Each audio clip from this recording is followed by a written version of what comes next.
He's right. Mathematically, there is a chance. You're right.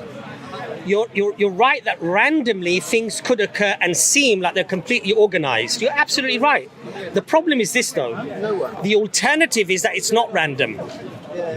And the probability of it being random is infinitesimally small, and therefore the probability of it not being random is infinitesimally large. So you basically just say it's very unlikely. No, it's not. It's absurd. It's absurd to take that position. That's just you bringing your own. No, well, the problem is this, you see. If this was a matter other than God, science would be settled on the matter. Because it's just so absurd to consider that you're 10 billion times more likely to find an atomic particle whilst blindfolded somewhere in the universe. Who came up with this figure?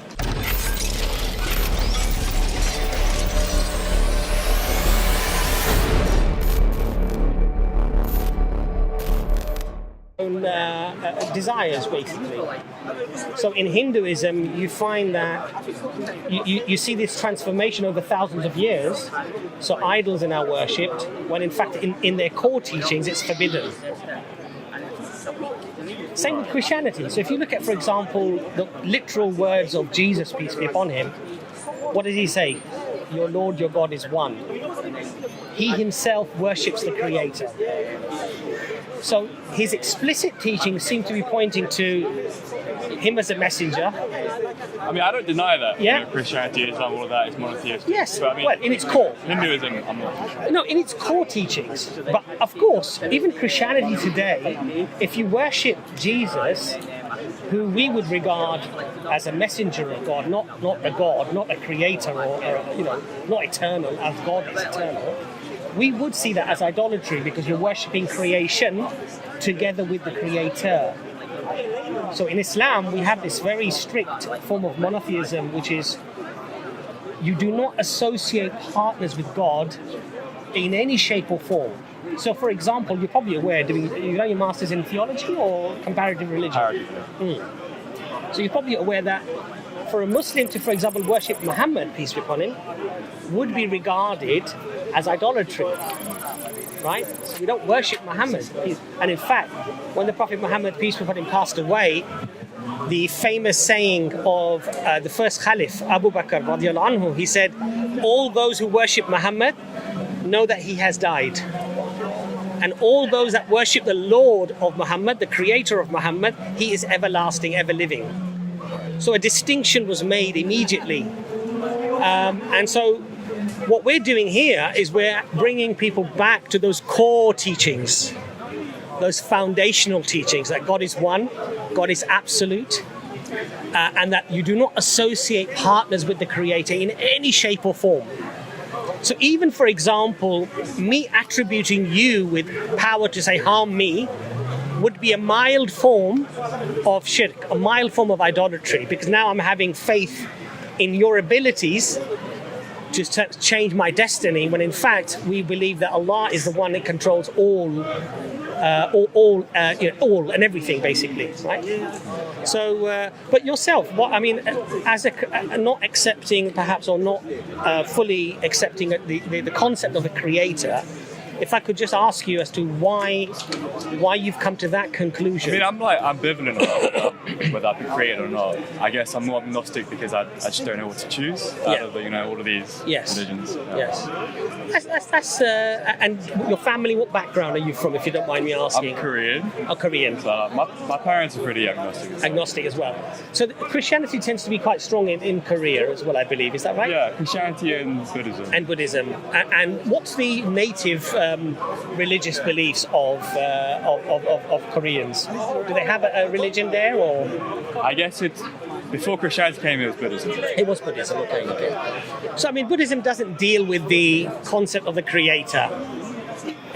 God is sort of out of the equation in many ways. Buddhism is a philosophy. Because, reincarnation. Yes. It kind of, Yes. So are you averse to the concept of there being a creator, or is that something that you have accepted? Yeah, obviously there are loads of arguments to sort of try and suggest that, reduce the infinite regress of cause and effect and all of that crap. Right. I wouldn't call it crap. Yeah, sorry, I didn't mean to offend you. No, not offended. I'm just saying I wouldn't call it. I think they're very strong arguments. I think they're incredibly strong because intuitively, I think you would agree that anything that comes into existence, we would require an answer as to where those things came from. But what if reincarnation is right and there is an infinite regress and there was no starting point? Okay, but you see, first of all, infinite regress in itself is a fallacious argument, I would suggest. How so? So, for example, if you have to take an infinite number of steps for a particular action to occur, would that action ever occur? Sure, so that's like the paradox of Parmenides and Zeno about the arrow, right? Yeah. But I mean, it's the same thing, but what I'm trying to say to you is that we exist. as in, it's a brute fact that either we're created or it could just be a brute fact that we're in infinite regress. Yeah. That's my point. I agree. Perhaps we, I agree that you'd have to perhaps go to these two paradigms, right? I think one is illogical because, as I said to you, we know that we exist. We know that we had a beginning, right? At a certain point in history, right? In a certain causal link, there was a link when the universe came into existence. Would you agree? In a causal link of events, there was a time when the universe came to exist. Yes. But then that's where I would say... No, do you agree to that? No, I would disagree. I mean, I could disagree. Okay. On what basis would you disagree? On the view of, like, that we are in a infinite loop. No, what I'm saying, my question was, in a particular series of events, there was a time when this universe came into existence. That's something that I'm saying to you. Do you agree with that? But I just feel like, could you not view that we just always exist? No, because... Why is that fallacious? Well, because, look, first of all, everything we know suggests that the universe came into existence. Do you know God? No. God is... No, but that's a different question. The issue here is we know that the universe came into existence, whether we say 14.3 billion years ago or whether we say 30 billion years ago, we know that we came into existence at some point within a series of some form of events, whatever those events might be, right? The point is, if you had an infinite series of events leading up to this event would never happen because you cannot span an infinite series of events to reach a particular event. So by that concept, the infinite regress becomes a fallacious argument or an argument that actually cannot be supported because we wouldn't exist today. There couldn't have been an infinite series of events leading up to this event. Because for every step one that you take forward, you're taking 2 steps back. So you're never going to get forward. You see my point? I guess I can see that. So that's the first point. The second point would be, well, what is the explanation then for all of these events that took place?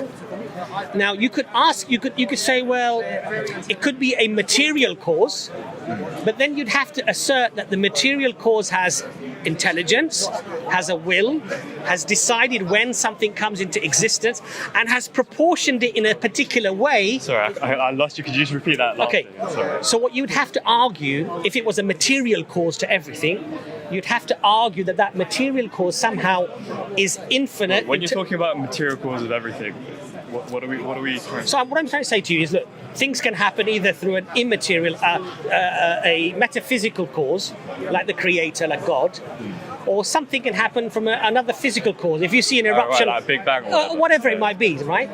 But ultimately, you have to get to a point, logically, I think, rationally, where there has to be a first cause of everything, that it itself cannot be caused, otherwise it cannot be the first cause, okay? And that has to be the... so you also agree in a concept of infinity?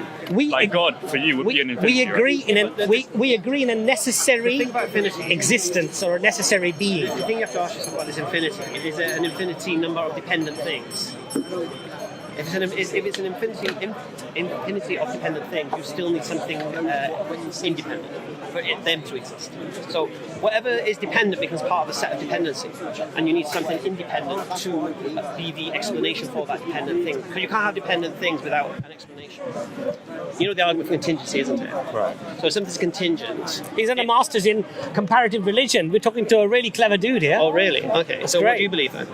I'm pretty agnostic. He's agnostic. So, Let me just rephrase that. So brother, come a bit on this side. I'd rather not be filmed. So you're an expert in comparative religion. You've done it. Was it Masters in I wouldn't say comparative I'm an religion, and you're expert. agnostic. Yeah, I mean, it really is hard for me. Why would you do a masters in comparative religion if you don't believe in God? Because I want to know why. I want to know what everyone like. Religion for me, I feel, if you like learn a religion, you can sort of understand a lot about where the culture, where that came. It's an interesting subject. For me, I sort of approach it in an anthropological view rather than like a theological view. Right. So I never like really studied it to like find God. I studied it because I got a lot of religious friends. Okay. I feel like religion plays a really big part in our society right now. If I want to go back to my point though with you, yeah? So there are only two rational possibilities. You have to go for a material cause of the universe, which then itself needs an explanation. And if it's contingent, it requires the reasons necessary for its existence, right? Or you deal with something, or you deal with something that is immaterial, outside of time and space, that is the first cause of everything, has the capacity to create this universe with all the fine-tuning and everything else that's necessary for life. But is that really the only two options we have? What do you believe? I think logically, yes, I would say. Let's delve into what you believe. Well, I don't like to say I believe in this. No, but what method do you use to discover truth? Mine, Based upon what?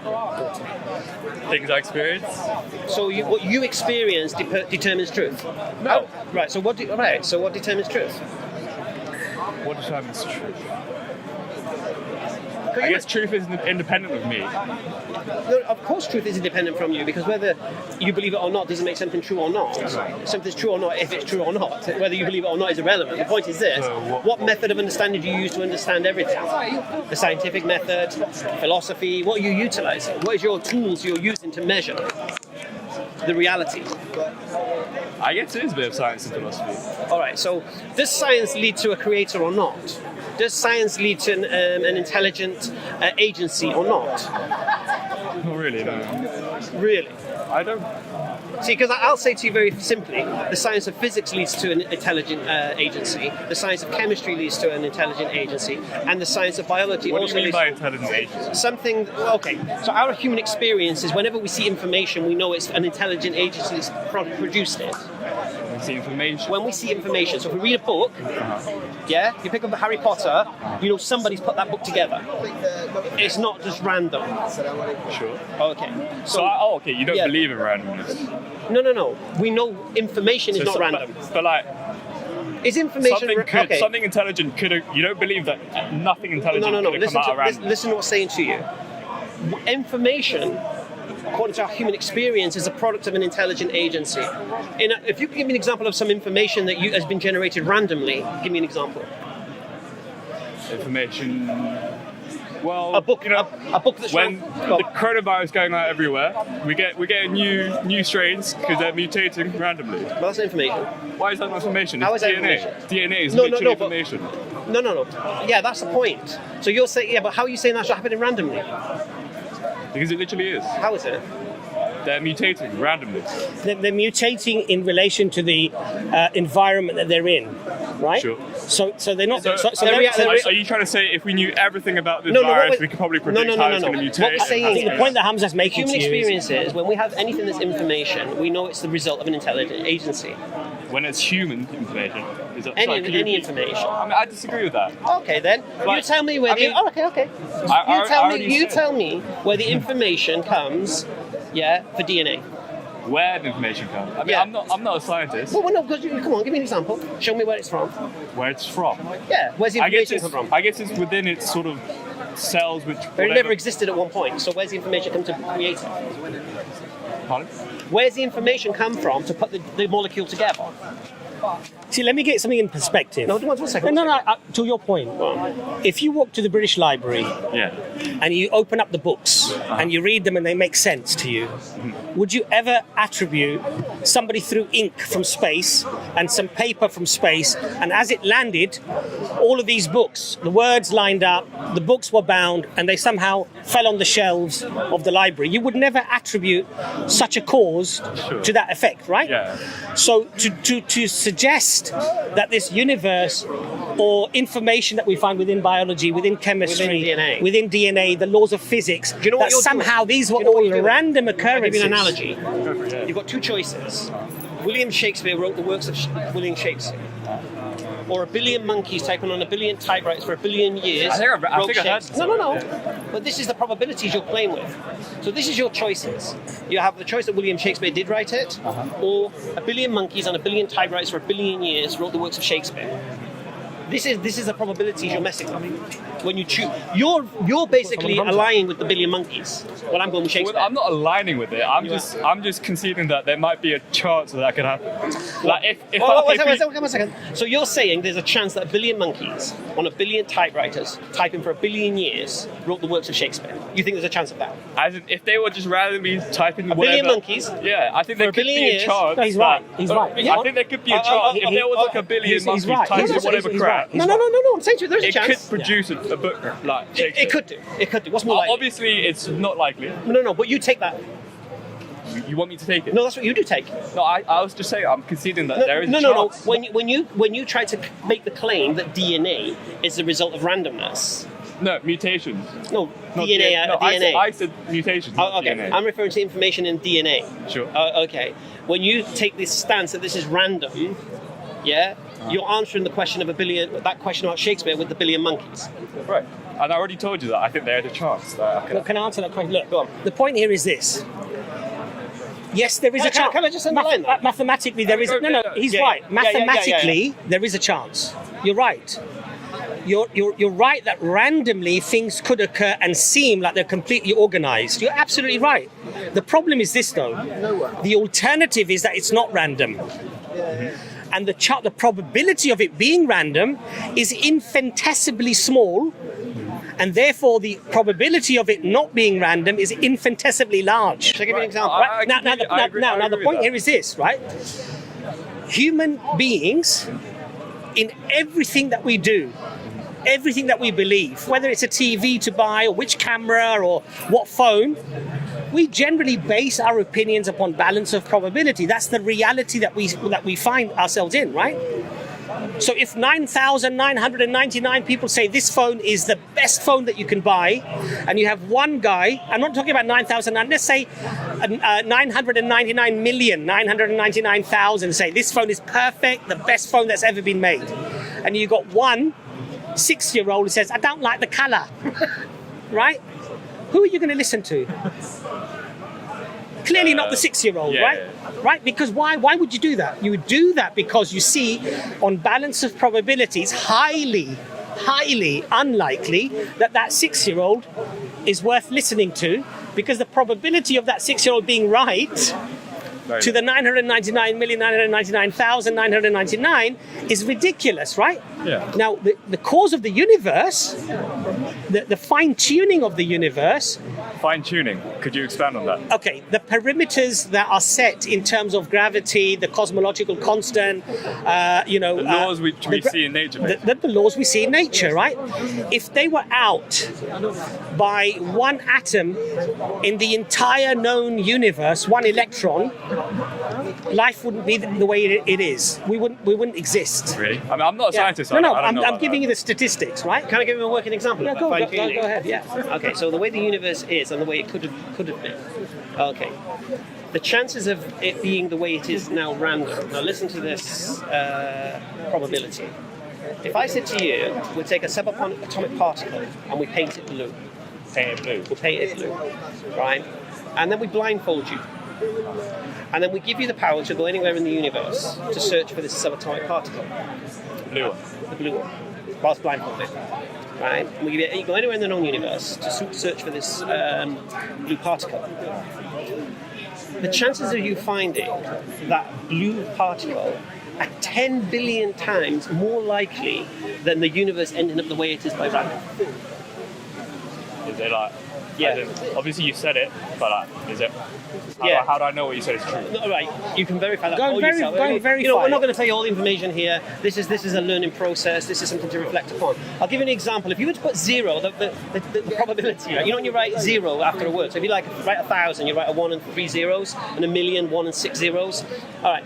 If you were to write That's his bank balance. this probability, if you were to write this probability with a 1 and then zeros, yeah, you would need more zeros than there are particles in the universe. Okay. That is the probability. So you basically just say it's very unlikely. No, Very, it's very, not. very It's absurd. It's absurd to take But that then position. that's just you bringing your own. No, well, opinion. the problem is this, you see. If this was a matter other than God, science would be settled on the matter. Because it's just so absurd to consider that you're 10 billion times more likely to find an atomic particle whilst blindfolded somewhere in the Who universe. came up with this figure? What's that? This whole like. This is mainstream science. So you would need You more got that. zeros than you could Look. fill in the entire universe. That's the Here's sort of thing, you see. statistics that we're I'm talking going to about. recommend a book to you. It's called Return of the God Hypothesis Return by of the- Stephen Mayer. Right? It's written by a Christian guy. Now we're Muslims, but I don't mind if Christians wrote it. Okay. And it goes through the history of science, science with Newton and going all the way through to Einstein, and trying to understand the universe and its origination. And what's being found out is, atheists have this kind of claim that, in 1,000 years' time we'll know and we'll prove how everything happened. It's the reverse is happening. If you follow the yellow brick road to Oz, right, what you'll see is that the more we discover, the more astounding things become. The more we discover, the more things don't make sense. So, for example, science cannot explain how carbon is formed. You can say it's formed inside of a star, but it's the chemical. How did the lighter element go from beryllium and helium to become carbon? We don't know. Okay. In biology, you've got natural selection, which is supposed to be the driving force. I respect what you say. No, but what I'm doing, I'm supporting the 3 claims I made with regards to sciences. So in biology, for example, evolution through natural selection is Charles Darwin's view. This is the neo-atheist viewpoint. And random mutate. Now, to have natural selection, to have new genetic code, you need to create these new this new protein. And That's what DNA is. It's self-replicating. no, it doesn't self-replicate, right? It literally. No, it has to change. It has to be different. It has to be extra from what it was. Okay, and so the explanation in science is random mutation. So there's a random mutation, and what happens is, on some occasions, it's useful mutation, which will then be harnessed by natural selection, which will then be utilized in the evolution process. But the random mutation is the assumed position. That's a presupposition. The random mutation has to be a thing for everything else to occur. When you look at the probabilities of how the... But I would argue that we can sometimes actually view these random mutations. No, you can't. You can say what you like, but it doesn't matter But what... you can say what you like. Well, as no. you know. I'm quoting what scientists are saying. You're giving your own thoughts. Who said you can see random mutation? We're seeing it right now with all Where these, have you seen with it? these COVID Have you seen it? variations. Have you observed it? Okay, I haven't observed We haven't it. observed it. So how do you know it's random? But I'm sure, in some Well, lab you said I'm somewhere, sure, so you don't know. There's a scientist who's looking down. I know, at and this them. is what you call faith in scientism. I get it, I understand. Because if you're not a believer in a creator, you're not a believer in God, you have to hold on to something. And you'll hold on to these old men who keep saying things and then having to correct themselves when they discover new information that they're wrong, and they keep correcting themselves. And if you follow the history of science, you'll realize it's all... Right, look, I never said that science is true. Science is only. I agree No, that no, science but, is only but, true. no, but what I'm saying to is... its hypothesis, but right? what did I say to you? I asked you, what do you use to understand truth? And you said science, and I'm saying... And philosophy. Well, this is philosophy. I know. All right. So what is philosophy? Study of knowledge, yeah? Okay. So basically, we have science, which is your method of understanding things, leading to this intelligent mind. Unless you want to take these absurd probabilities as facts, which they're not. And the point here is I this. just don't really see how me saying that DNA randomly mutates is an absurd. But in reality... No. It's not saying... It's not saying that the DNA random mutating is absurd. What's absurd is the probability that mutation is something positive. What do you mean by positive? That it's beneficial that natural selection could then utilize to make into some new organism. That is beneficial, but I'm not talking about I beneficial. think we're getting bogged down into DNA. No. He doesn't understand the science behind I'm it. not a scientist. No, you understand that. I understand that. So I'm not going to be too heavy on it. But what I'm saying is, what you're saying is, I'm sure DNA random mutates, but you're not sure. because I'm telling you you're wrong with regards to that, because that's what I'm saying to you. But for it to randomly mutate to create a protein that is useful, that natural selection can then utilize to become a new organism, the probabilities is so absurd to even consider it is absurd. But the problem you've got, you see, is because once you... I'm just not too sure about that. No, I know. So what I want you to do, this is EFDawah. Yeah, this is our channel, mashallah. I want you to watch the video. I want you to see what's been said to you today. And I want you to go and test it. Because here's the thing, if I'm right... So you're saying that DNA does not self-replicate, and when it does self-replicate, that will... No, what I said to you, for DNA So you agree it mutates? It can mutate. Yeah, sure. And how does it... What's the process of it? But what's the process of it mutating? Tell me, please. What do you mean? What's the process of DNA mutating? Okay, me personally, I don't believe in that. Okay. I believe in a creator. I believe in an intelligent design. I don't believe information can be created from other than an intelligent agency. I just don't believe it. You can tell me that DNA containing all that information about what color eyes I'm going to have and all this. What does intelligent mean, though? What do you mean? When you say you don't believe anything comes out other than through... What do you think intelligent means? I'm not sure. You're the one who said it. Well, do you understand the word intelligent? Do I have to Google the word intelligent for you to understand it? But I want to know in what context you're using it. Well, what context can you use it? In a lot of different contexts. Give me an example. You're being a bit annoying right now. I'm sorry. Okay, so give me 2 examples where you can use the word intelligent differently.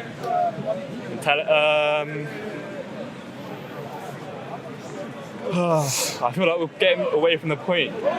No, you just said, what context am I using the word intelligent? I said there's only one context you can use the word intelligent. Just demonstrate that I'm wrong. Just give me 2 ways you can use the word intelligent. Because I think intelligent can only mean one thing. Well, if something's... Maybe that's something I'll come back to you next time. Yeah. You'll probably come back and say I was wrong about that statement. Perhaps. Yeah. Because sometimes what happens in this kind of environment, you really have to say things to try and, I don't know. No, honestly, I'm just here to genuinely search for the truth. I feel like you're being the more aggressive one here, if I'm being completely honest. Yeah. Okay. So you're saying things that don't make sense. I have to challenge it. My point to you... You can have good cop. My point to you is I'm going to this. check the United School. I don't mind. My point to you is this, right? That whenever we see something that's incredibly complex, we automatically, intuitively realise... Realise or assume? Assume, realise, it's the same sort of... It's the synonymous words, aren't they? Realising something, assuming something, believing something, right? That it must have come from an intelligent mind. Now, intelligence is something that's... But then that's... I completely disagree. I don't know. I just don't feel like that is like a brute fact that... Let me give you a real life explanation, right? Let's say you go to Cape Canaveral, right? And you see the space shuttle there, okay? And you look at the complexity, the grandeur, the huge, construction of this space shuttle, the electronics, all the little screens and the chips and all the things that must have gone into this, right? Mm-hmm. What is your assumption? Your assumption is, from everything that you know and understand, that someone must have, or some people must have created this. Right? It's normal to assume that, right? You would never assume that metal just fell from the sky and the tornado just struck everything together and then bang, you had this beautiful space shuttle. You would never assume that, would you? Yeah. So when you look at the universe, which is far more complex than that space shuttle, that has far more intricate laws, as I say, that go to hundreds and hundreds of decimal places for the precision to be the way it is, for the universe to even function, okay? Why do you come up with the assumption that it must have somehow just come about by itself? That's my point. Because it's not really that I'm assuming that is the case. Yes. I'm just sort of admitting that there is a chance for that. I agree with you. But the point here is this. There is a chance that you could be an alien lizard man, right? I wouldn't know, would I? Right? There is a chance, right? Yeah. On balance of probability. Very low, but they could be, right? But I'm not going to look at you and but think... I mean, it's a lot more easy for you to verify that I'm not. But when we're talking about these abstract concepts about the universe and everything, it's a lot harder for me to actually verify myself. Okay, but I haven't verified you, have I? I mean, you're looking at me right now. You're talking to me right now. Yeah, but you could be a lizard man, an alien, right? Sure. I mean... You could be, right? But if I believe that about you, what would these people think of me? probably that you're nuts. Yeah. That's what they would think, right? Why would they think that? They would think that because I've gone for something so absurd, so outrageous, so unlikely, you're right, that it's bordering stupidity, bordering insanity, right? Bordering something very negative, right? Similarly, when we look at the universe, and this is what Allah says in the Quran, we will show them from the horizons and from within themselves of the manifest truth, the manifest of this religion, Islam, of Allah, right? So the point here is that when we look at the cosmos, when we look at this universe, we can assume certain things, right? But I would suggest that the only rational, reasonable assumption that we can make is that it must have come from an intelligent being that is way more powerful than anything you or I could conjure up, or any human beings could conjure up. Okay, and that's the assumption that I would arrive at as quite a logical assumption. Now, if you have an alternative view to that, and it is incredibly unlikely for it to happen that way, I would humbly ask you the question: why are you going for that and not that? It's a very reasonable question, right? Why are you grappling at something that is bordering, impossibility, and you're negating and neglecting something that is certainty? That's my point. But I don't know. It's like, obviously you're saying that we're created by God, but it's like you've come to that conclusion through your senses here. That's the sort of argument you're making. No, not really, because that's one argument of many. So if you were like deaf, blind, all of that crap, would you be able to sort of come to the same conclusion that you are doing right now? So in Islam, we believe that every human being has a fitrah, a disposition to believe certain things. Okay, and one of those things, interestingly, is the belief in a creator. Now, you may have been aware Oxford University did a study about kids. I heard sort of talk about that. And the overwhelming results were that children are predisposed to believe in a God. And culture... I mean, it's a study. It's one study of many. Okay, but look, the thing is this. This is what I find a little bit sometimes disheartening, If there's one study that appears to have some negativity when it comes to a creator or God, people, atheists, jump on that study, right? Not that there are any that I'm aware of, to be honest. But at the end of the day, this is a study that's been done. I believe it hasn't really been challenged, right? As far as I'm aware. So I think it would be reasonable to, I'm not saying accept it as absolute fact, but I think using it in an argument is quite reasonable to do, I think. I can see that. Fair enough. Yeah. So there's a predisposition that children have of believing in this creator. And this is very interesting because even the Prophet Muhammad, peace be upon him, said, every child is born upon its fitrah. And then its family and the culture and the surroundings change the fitrah of that child into a Hindu or a Christian or whatever else. So the society corrupts the soul. So society changes the predispositions of believing in a creator. So then how did the society get corrupted in the first place? How did the society get corrupted in the first place to corrupt the fitrah? Because we believe that when Allah created human beings, the first question that the angels asked Allah, will thou create a being that will spill blood and create mischief on earth? So there is this mischievous nature within human beings as well, corruption within human beings. So there is greed, there are temptations, right? But you're saying that develops rather than that's innate. No, I'm not saying that all of that develops. I'm saying from what I know is that's the sort of point where Islam and Christianity sort of separates, right? The Christians talk about original sin. Islam will say you're born pure, right? Yes. Yes, that's right. But we don't. You see, look, a child can be mischievous, but in Islam, a child is not held accountable for its actions. Okay. Similarly, I mean, I think that's the same with Christianity as well. I'm not sure. I mean, because with Christianity, you do find things in the Bible. For example, a disobedient child, they can be put to death or something, things like that, right? Which in Islam we don't have this concept. But I'd rather not really talk about that. But my point to you is, look, as a rational, educated human being, right? Intelligent, you're educated, right? I would say to you that life is very, very limited. And then we die. And after death, whether your eternal existence is nothingness, or whether your eternal existence is indeed to be answerable for what you've done. Eternal existence. Well, eternal reality, let's put it that way, right? What does that mean, though? Really? So, if you're an atheist, you might believe that after I die, I turn to dust, and that's it, finished, caputo, right? Kaput. Nothing else happens, right? Is that what you believe? No, I'm just saying that could be one. Sure. That could be one. I view. just feel like it's one of them. When you die, I don't exist. I just don't worry about it. Yeah, But exactly. what if you have to worry about it? That was my point. And then the other alternative is that you could have an eternal life after death. And as the Quran says, that Allah will resurrect you on the Day of Judgment and that you will be accountable for the life that He gave you. I think it's reasonable to at least weigh up the likelihood of these two realities. Because eternity, whether it's non-existence or eternal existence, are incredibly important things, right? And so that's what I would urge you to do, to look into it.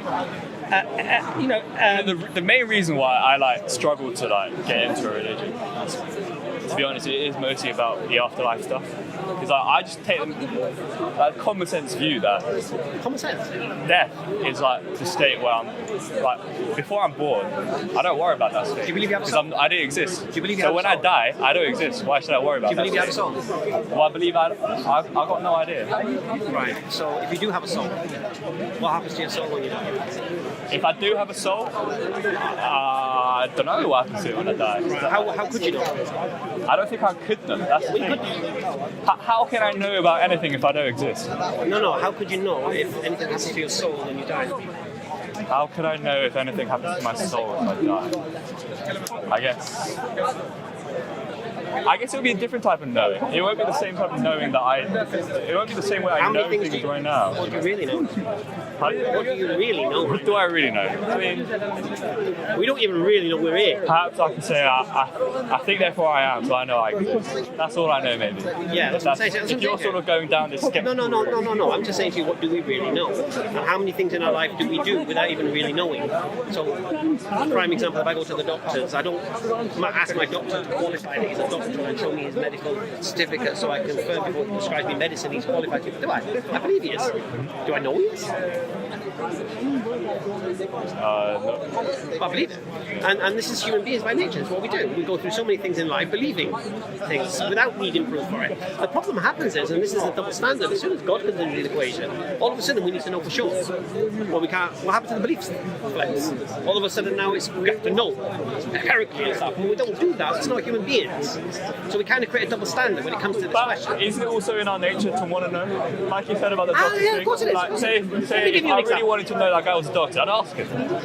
Right. So let me give you an example. When you go on holiday, do you plan? Yeah. What do you plan? Have fun.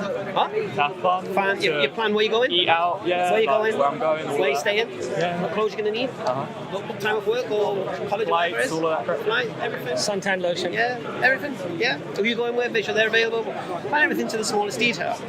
The most definite thing in your life is death. I agree with that. So that holiday might even happen. Yeah, that holiday might even happen. Coronavirus might come. Oh, yeah, I Flights might are die, gone, yeah. and you don't go on that. No, you don't die. The holiday's not guaranteed. Oh yeah. Yeah, the holiday can be ended. Coronavirus comes, airports closed down. You ain't gone on that holiday. You planned so much, 2-week holiday, and nothing's happening now. But the most definite thing in your life is death, because death is going to come to you. Now, as a human being, it's kind of weird. We're going for a 2-week holiday, and we plan to the smallest detail, and yet we've potentially got a journey coming that's eternal. I mean, that's the point. Potentially, right? Right. So is your holiday potential, right? And this journey now is the rest. This effectively could be your eternal soul, potentially. Okay, and you leave it to chance.